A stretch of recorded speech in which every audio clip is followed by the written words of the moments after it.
Hi, and thanks for purchasing my pop art creator in the style of Andy Warhol's Marilyn. Let me take you through the process of creating a pop art image. To start off, let's open the PSD file that comes included with the download. Right, what you're going to have to do is you're going to take an image and place it in the center and stretch it out full screen. Once that's done, you must cut it out. Now you can use any cutting technique you want, but for me personally I'd like to use the pen tool because I'm used to it. And in cutting out your image you don't really need to be precise.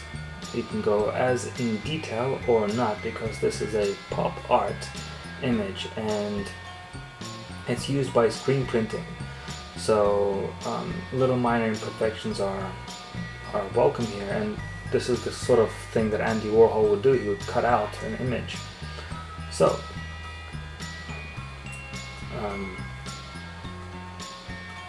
yeah, if you have a white background image, you don't necessarily need to do this because the white background is already what we need to get started. So I'm almost done with this image.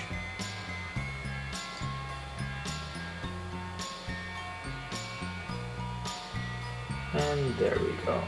Once I've selected my path tool, you'll need to make a work path out of it. I'm going to right click and make a selection. I'm going to make a 1 pixel radius just to give it some more realistic feel to it. I'm going to go to the bottom and select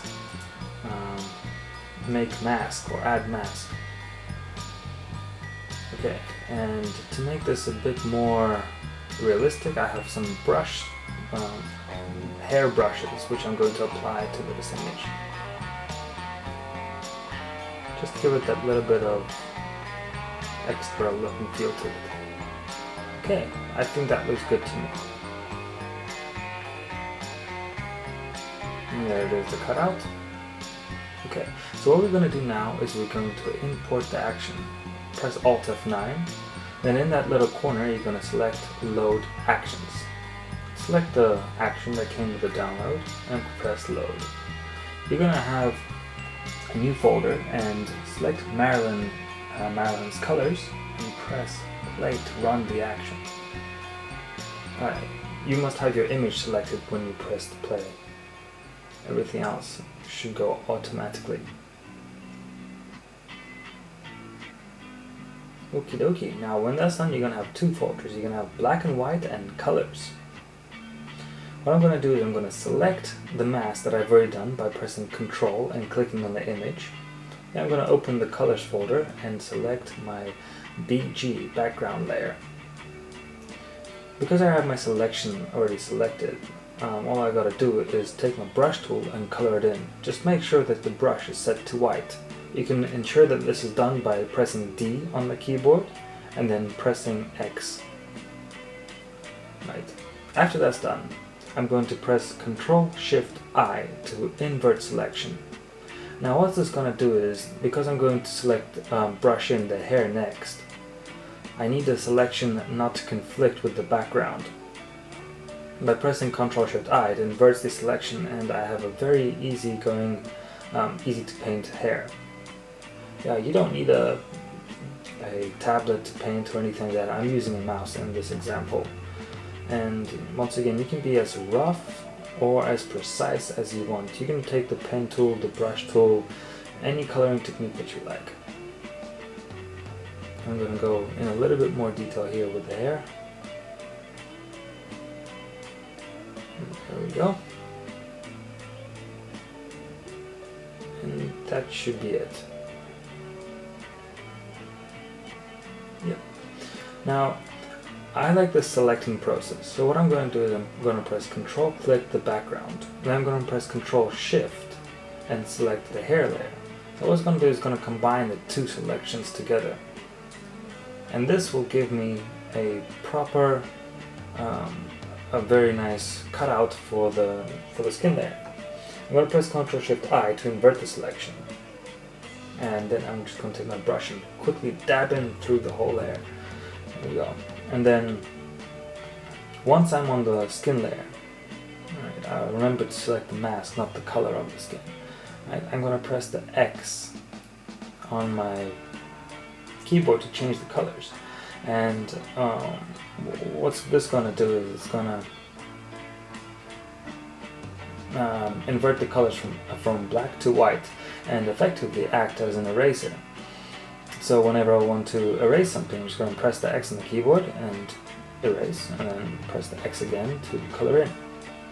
Here's a part with the eye where there's a little bit of hair in the way, so I'm going to press Control and select the mask on the hair, and this will give me a cutout for the eye. Also, to add something to this, I'm going to Control click the eyes, so make a selection of the eyes, go back to the skin color and mask out the skin where the eyeshadow is. You don't have to do this, this is just for me, to have a brighter color, a more vivid sense. Right. With lips, once again, you don't really have to be perfect 100% with lips, because I have looked through the Warhol's examples of what he was doing, and some of his lips are blown away. They're way over the lip size. So this is up to your own creativity. And you can see me using the X technique here. I went too much, pressed X, erased, and eraser again. There we go. Okay, this is almost done now.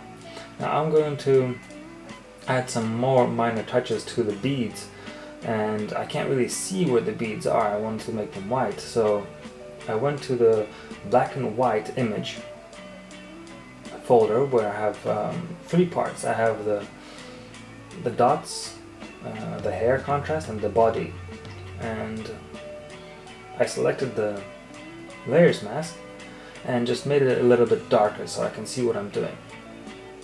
And let me speed forward this example for you here. Okay, now we're going to the black and white images folder.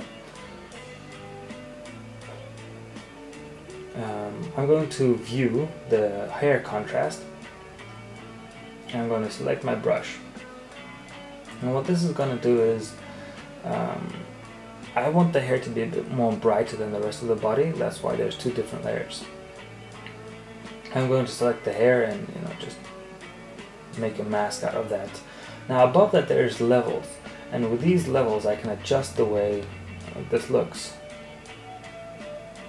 So I want a bit more of a contrast on the hair as opposed to the body. I think that looks nice. I'm going to go to the levels of the body and I'm going to adjust that too.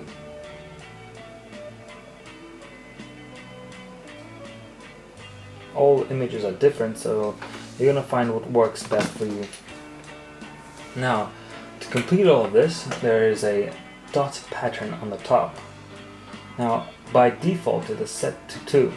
But by double clicking on the effects layer, you can set it to 3 or 4 depending on your image. What I'm going to do here is I'm going to take the brush tool and I'm going to highlight only the places where I want the dots, which are the darker areas of the skin, the shadows of the skin, the eyes, the lips. I can set the whole skin layer to be dots and that will look just equally as good, but for me I would like to personally make it a bit more custom by drawing the dots in. Once that's done and you're satisfied with the result, that's it, there's your pop art. And I have some colors preset for you. There's pink, orange, turquoise, and abstract. You just select the layer, select the action, and press play, and it should change your colors automatically. There's an extra action just below that. There is ×4 pop art. Now what this is going to do is going to create 4 images in different colors. You're going to see this warning message, and what this warns you basically is that it's going to rasterize the image. You will no longer be able to edit the colors separately. What it does is it creates a snapshot in the history, just to make sure if you ever want to go back. Okay, so you let the action run, and what it does is it creates 4 pop art images ready for you to use. I've also created an adjustment layer on top. you slide it along, you can get different colors very easily. Say if you want to multiply that, instead of 4 make 16, or however many you want, and you can just use that to have many different colors. And that's it. Thank you for watching. This is Nikita from the Envato Marketplace, also known as TheAlikA, on Graphics River. Enjoy your pop art creation.